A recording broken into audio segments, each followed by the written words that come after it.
Bom dia, Luísa.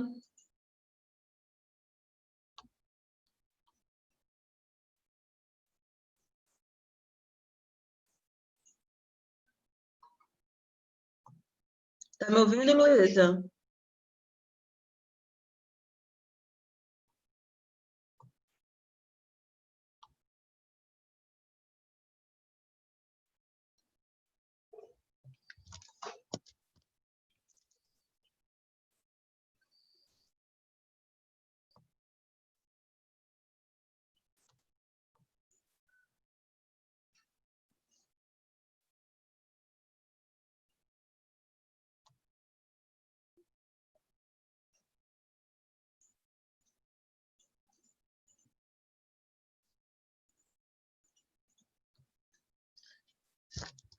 Tá funcionando. Tô ficando irritada com esse notebook. Ai, meu Deus.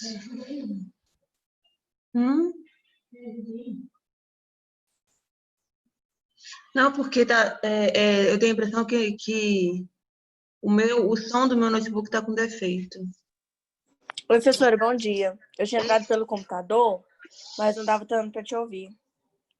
Mas eu acho que o meu notebook também não está me ajudando muito, não. Quando fui gravar uma aula, não saiu um sonzinho que fosse. Ai, gente. Esperar o povo chegar mais um pouquinho, que eu acho que Léo se atrasou hoje. Eu começo.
Bom dia, Maria Eduarda.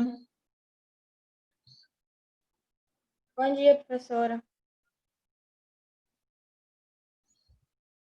Pessoal, eu vou começar porque eu quero dar uma aula hoje ainda sobre predicado, tá? Predicado verbal, que está aí na sequência do livro didático de vocês, como retomada de conteúdo.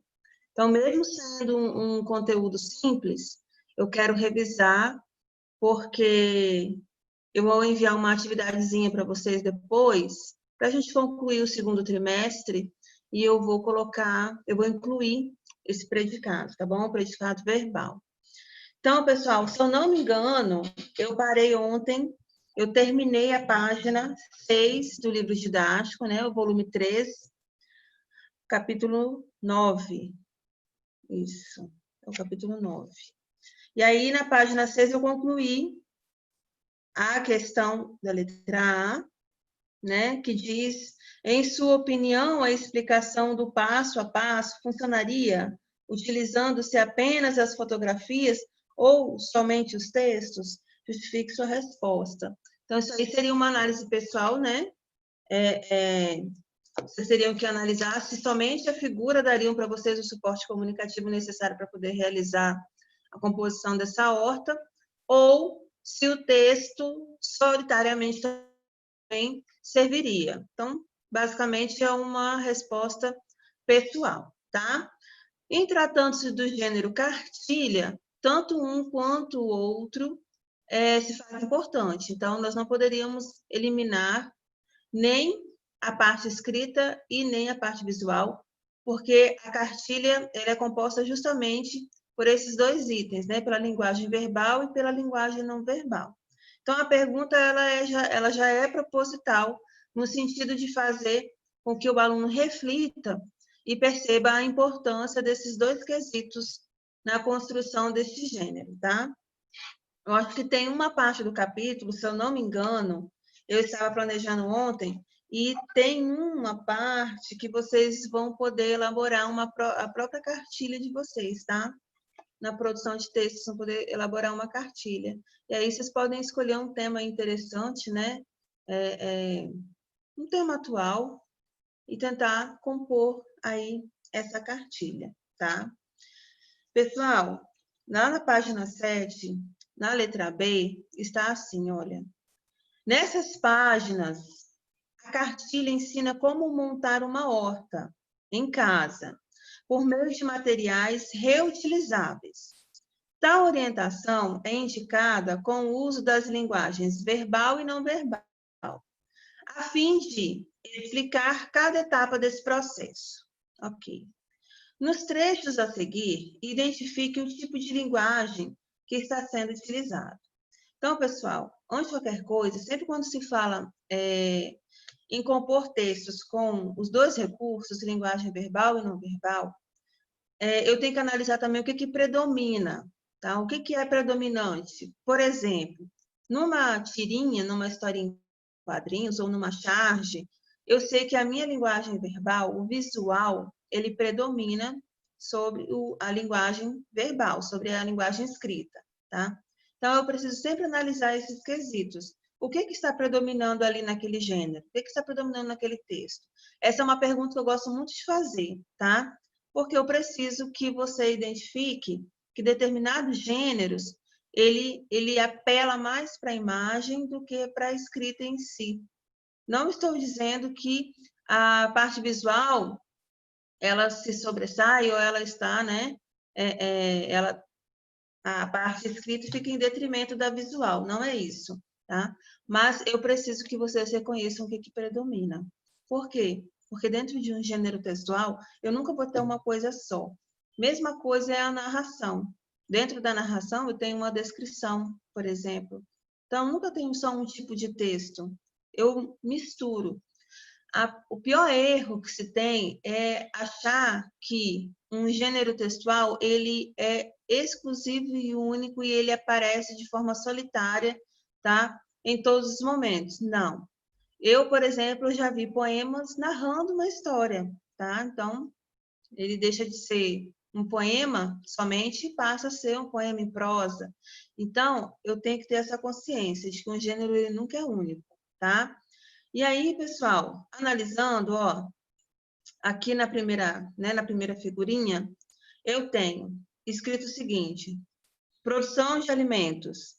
Vamos montar uma horta, né? Então, tem um convite e vamos montar uma horta. Eu tenho tanto a linguagem verbal quanto a linguagem não verbal, tenho os dois, tá? Do lado, eu tenho uma figura com alguns elementos, né? Tem a caixinha, aí tem a muda, aí tem como que fala, gente? O adubo, né? Enfim. Nesse caso, a predominância, pessoal, é da linguagem não verbal, porque eu não tenho nada escrito aí, tá? Então, eu só tenho mesmo a imagem como um recurso comunicativo. Não tenho nada escrito. Então, pulando para baixo, eu tenho aqui essa parte, né? Essa partezinha aqui, pessoal. Tá?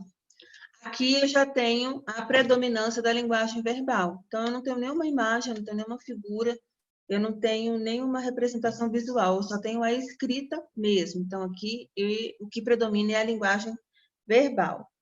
E do lado, a mesma coisa, a linguagem verbal, não tem nenhuma figura, tá? Eu só tenho instrução, certo?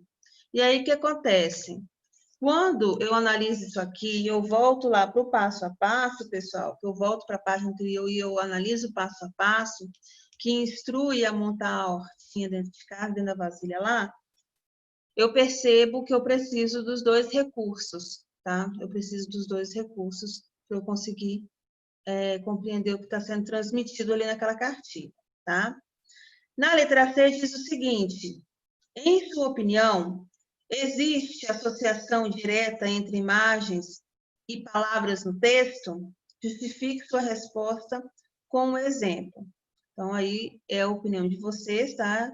Mas eu vou dizer que sim, tá, pessoal? Existe associação, obviamente, tá? E principalmente numa cartilha. Não tem como eu produzir uma cartilha falando sobre, por exemplo, gravidez na adolescência. E aí eu falo sobre o assunto, né? Estou desenvolvendo um projeto nas escolas estaduais para que as meninas se previnam, né? E os rapazes também, para que não haja aí gravidez precoce, né? Gravidez antes da hora, enfim. E eu vou trabalhar esse assunto na minha escola. Eu quero desenvolver esse projeto. Não tem como eu fazer isso, pessoal, trabalhar esse assunto, tratar desse assunto na cartilha e colocar lá a foto de florzinha, de árvores, né? Banquinhos na praça. Não, não tem que ser uma coisa bonita e colorida, né? Tem que ser a realidade, tem que ser uma gestante, tem que ser uma menina que deixou de ir para a escola, tem que ser uma menina triste, cabisbaixa. Então, eu vou ter que pensar na construção dessa cartilha, tanto na linguagem verbal, quanto na linguagem não verbal, tá? Então, um depende do outro aí, principalmente neste gênero. E aí, pessoal, virando a página, lá na página 8, eu tenho o seguinte: outra estratégia de linguagem utilizada nas cartilhas é agrupar informações em seções. Identifique os títulos dessas seções e depois justifique por que essa estratégia é tão importante. Então, pessoal, nós temos algumas seções lá, né, na cartilha, eles separam bonitinho. Eu até falei com vocês que geralmente a cartilha vem em formato de dobradura. Eles dobram, né, em 3, 4 partes. E aí, cada parte é uma seção diferente. Então, tem uma parte lá que é vamos montar uma horta. Eles dão uma instrução, que eu acho que é a que aparece lá no início, né? Na primeira página tem a instrução, a apresentação, essa aqui é uma seção, tá? Depois tem a outra seção, produção de alimentos, vamos montar uma horta, tá, pessoal? Então, qual é a finalidade disso? Primeiro que é direcionar o leitor, tá? Toda seção, de qualquer texto que vocês leiam, né? Na verdade, direcionar o leitor. Como se fosse o passo a passo daquilo tudo ali. Primeiro eu entendo, eu vejo a apresentação, depois eu entendo o que é o projeto, posteriormente eu vou pôr a mão na massa, tá? Então, a sessão serve para isso, para dividir os assuntos e para direcionar o leitor, certo? Então, vocês coloquem aí, por favor. E dessa forma, de alguma maneira, a sua cartilha, estando organizada, ela vai ser mais atraente para o seu leitor, para o seu público, tá? Seu público-alvo. E aí, na sequência, nós temos assim, questão 8. Acho que aí nós finalizamos, quase. Questão 8. Releia as instruções de como montar uma horta. Em seguida, apresente a ordem correta do conteúdo, conforme aparece no texto. Então, vocês vão ter que analisar todos os pressupostos aqui, tá? E colocá-los em ordem conforme vocês visualizaram na cartilha, na apresentação anterior. Tá? Então, vamos lá.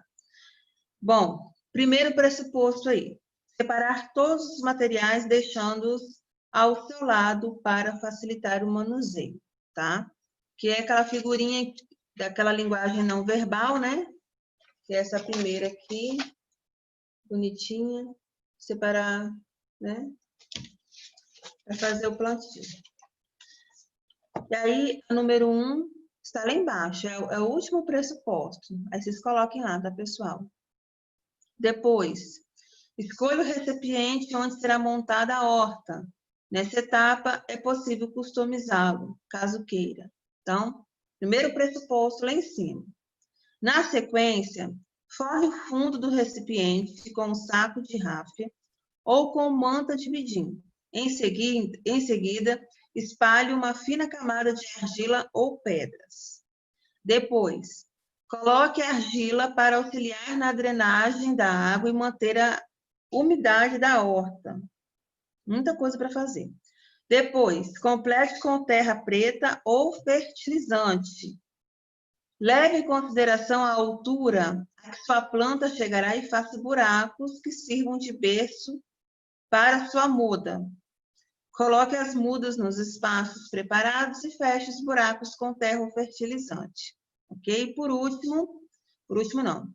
Nessa etapa, para manter a umidade, auxiliar na nutrição do solo, acrescente folhas, palhas ou capim seco. Por último, regue sua horta até umedecê-la por completo. A água deverá escorrer pela parte de baixo do recipiente. Então, a ordem é 2, 8, 6, 4, 9, 7, 3, 5, 1. 2, 8, 6, 4, 9, 7, 3, 5, 1. Ok? Muito legal, né? Fazer essas hortinhas aí. E aí, pessoal, lá na questão 9, nós temos assim, nessa cartilha, há uma cor predominante. Identifique essa cor e justifique por que essa tonalidade foi escolhida. Então, acho que está bem óbvio, né? A cor predominante é a cor verde.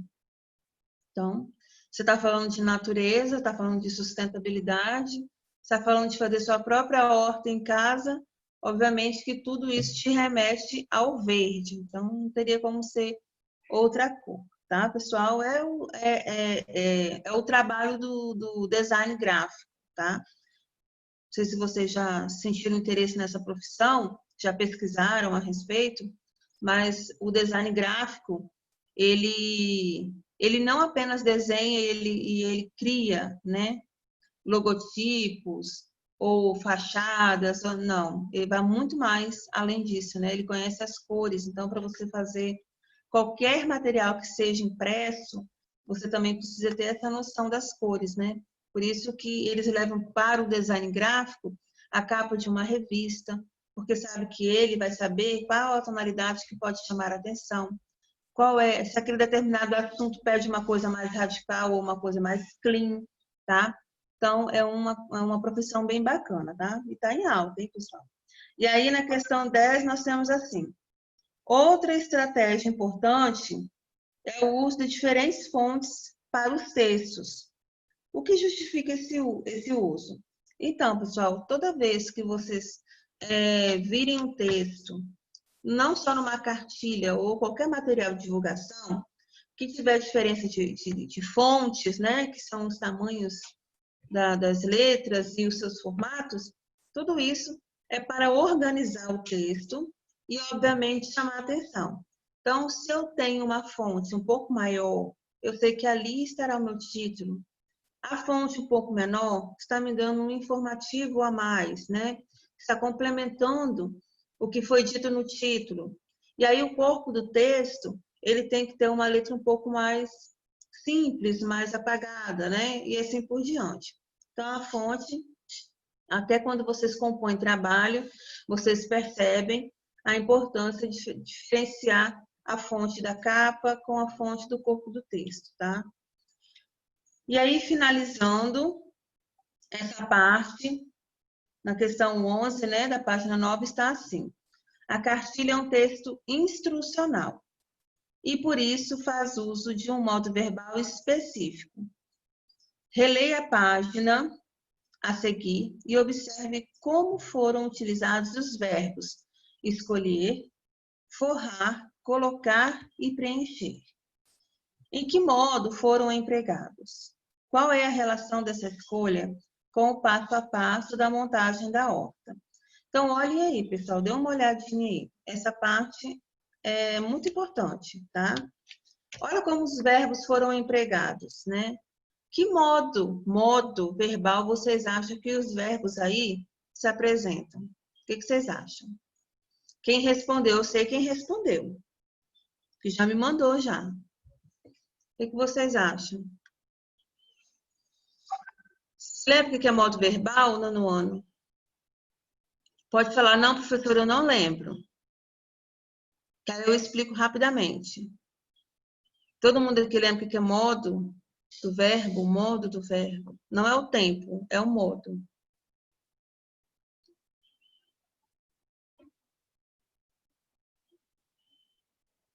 Agora, povo.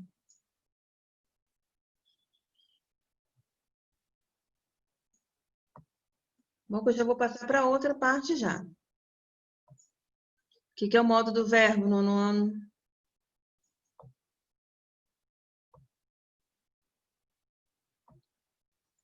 Pessoal, modo verbal. Modo verbal, o próprio nome já diz, é como esse verbo se apresenta.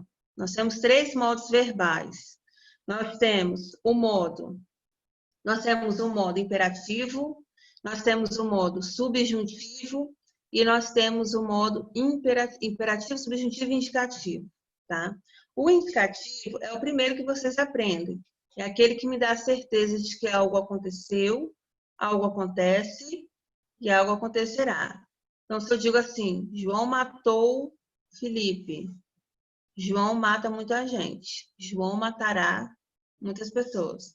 Observe que o verbo matar aí, ele foi conjugado com certeza, tá? Com precisão.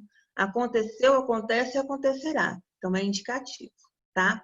Subjuntivo é aquele modo que me causa uma dúvida a respeito de determinado assunto. Se eu for para a festa, talvez eu goste, tá? Então, todos os verbos empregados aí nessa frase que eu falei para vocês são verbos empregados no modo subjuntivo. Por quê? Porque ele causa uma dúvida, tá? Se minha mãe chegar mais cedo, quem sabe ela me ajuda, tá? Então, todos os verbos, quando se apresentam de uma maneira que ele não te dá certeza do que ele está dizendo, tá? Certeza temporal, é subjuntivo. Por último, nós temos o imperativo. O próprio nome já diz, impera. Imperativo impera uma ordem, impera um pedido, tá?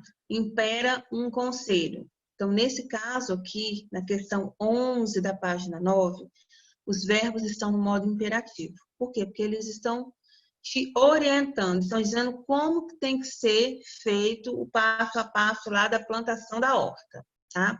Então, aqui fala assim, ó, cadê? Escolha um recipiente. Então, escolha, né? É o verbo conjugado no modo imperativo. Está dizendo que você tem que fazer. Escolha, forre o lado de dentro, coloque uma fina camada, preencha com uma camada de terra preta. Então, todos esses verbos apostos aí são verbos conjugados no modo de imperar, no modo imperativo. Tá, pessoal? E aí, agora, concluindo essa parte, eu vou lá para predicado verbal, tá? Mas antes eu vou perguntar, vocês entenderam, pessoal, a respeito desse assunto? Sobre a cartilha, ficou claro?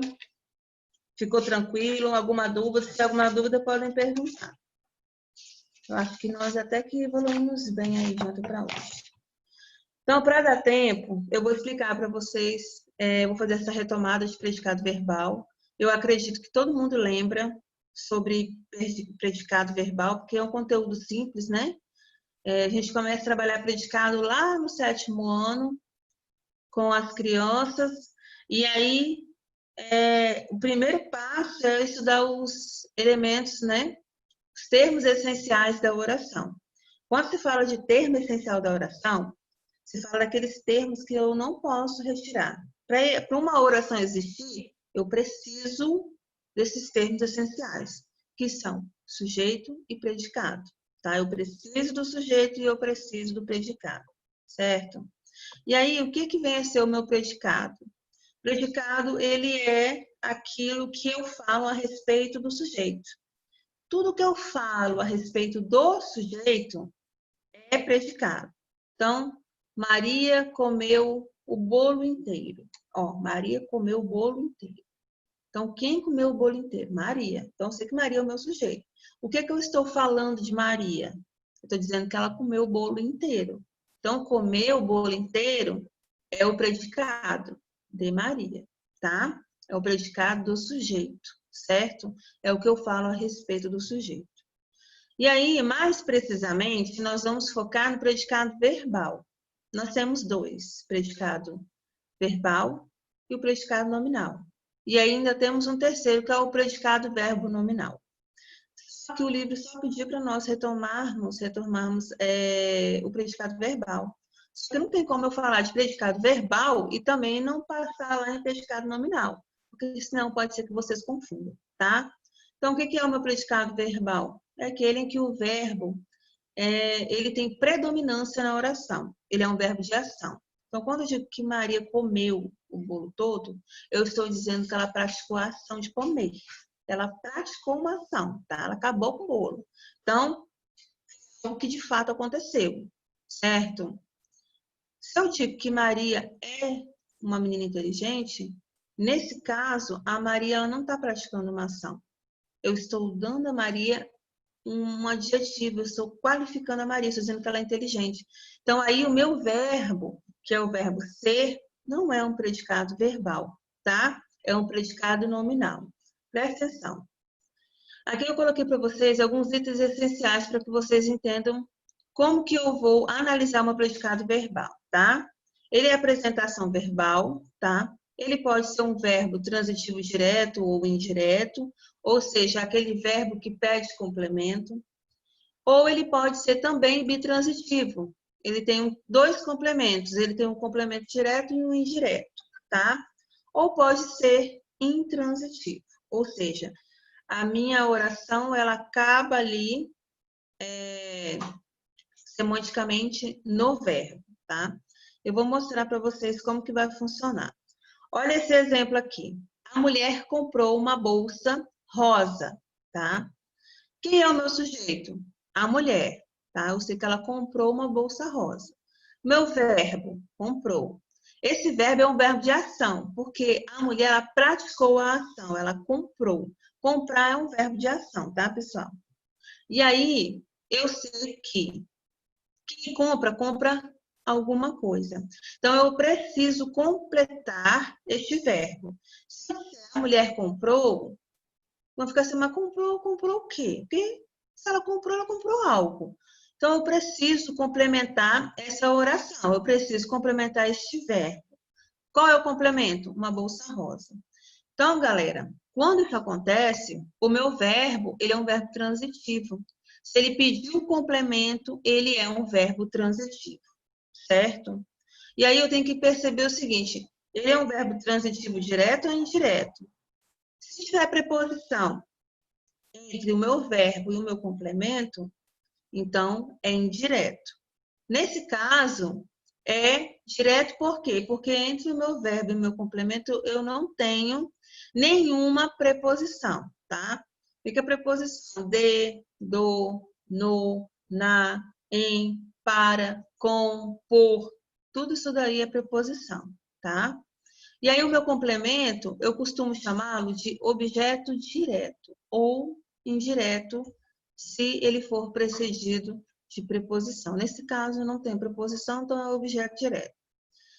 Os meus alunos do 8º ano têm um pouco de dificuldade de memorizar essa parte do nome. Eles até identificam o complemento, mas eles têm dificuldade de dar nome aos bois, né? De entender que aquele complemento se chama objeto, tá? Fiz as separações, né? Analisei cada termo da oração, analisei o sujeito, analisei o verbo, vi que esse verbo é um verbo transitivo, é um verbo de ação, é um verbo transitivo direto. Analisei o meu complemento do verbo, que é um objeto direto, pronto. Tudo isso daqui é o meu predicado verbal. Tudo isso aqui é o predicado verbal, certo? Outro exemplo. O jovem entregou o bilhete. Quem entregou o bilhete? O jovem. Então, o jovem é o meu sujeito. Entregou o bilhete, tá? É o meu predicado. E aí, para eu saber se esse predicado é verbal ou não, eu preciso analisar o verbo. Então, se ele entregou, ele praticou a ação de entregar, né? Ele entregou o bilhete para alguém. Então, nesse caso, meu verbo ele é um verbo de ação. Então, meu predicado ele é verbal, tranquilamente verbal, tá? Predicado verbal. Agora, tem a seguinte oração. Marisa é uma aluna dedicada.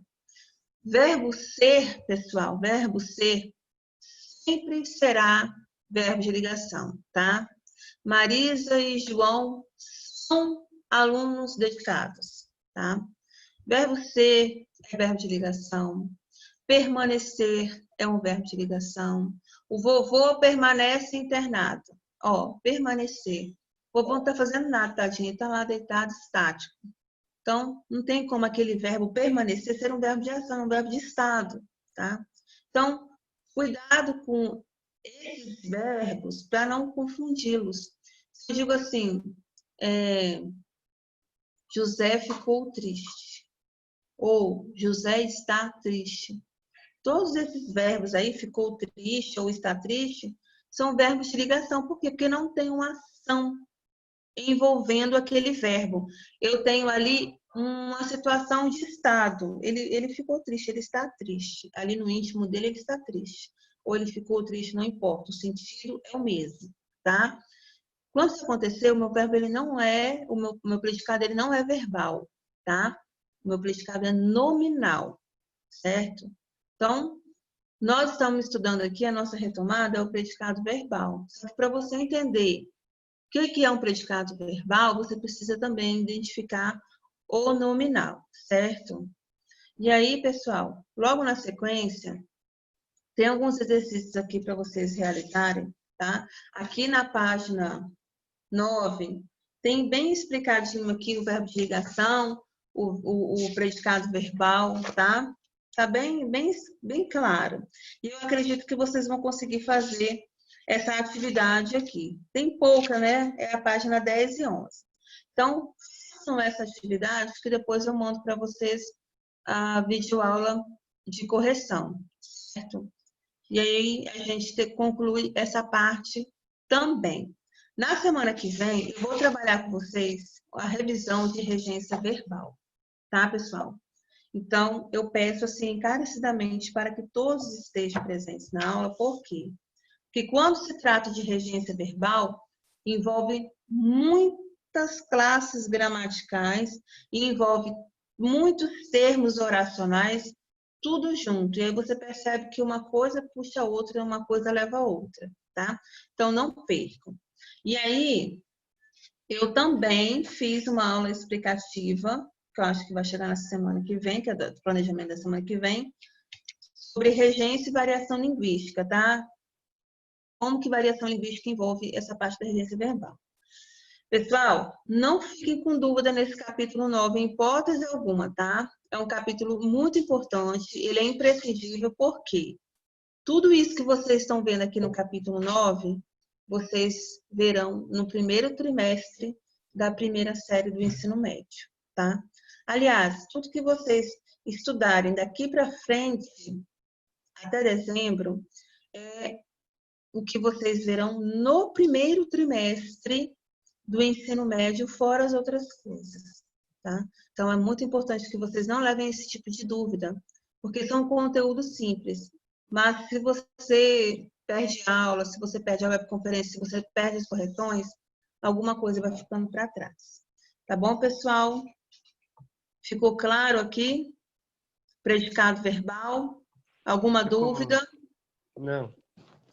Ok. Então tá bom, pessoal. Beijo, abraço e até a próxima semana, se Deus quiser. Até, professora. Tchau, tchau.